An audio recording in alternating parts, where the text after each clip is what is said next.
চলে গেলেন বিএনপির চেয়ারপারসন ও সাবেক প্রধানমন্ত্রী খালেদা জিয়া। ইন্না লিল্লাহি ওয়া ইন্না ইলাইহি রাজিউন। মৃত্যুকালে তার বয়স হয়েছিল ৭৯ বছর।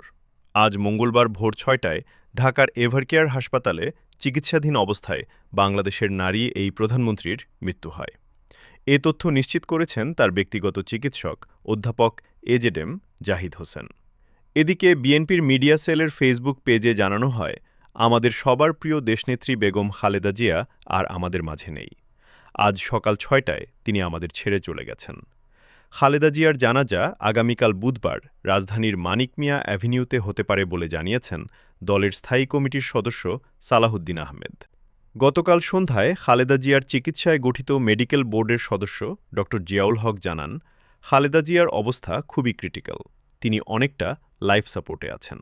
বাংলাদেশের রাজনীতিতে আপোষহীন নেত্রী উপাধি পেয়েছিলেন খালেদা জিয়া। চিকিৎসকদের সব চেষ্টা ব্যর্থ করে জীবনের পরম সত্যের কাছে আত্মসমর্পণ করলেন বিএনপি নেত্রী খালেদা জিয়া।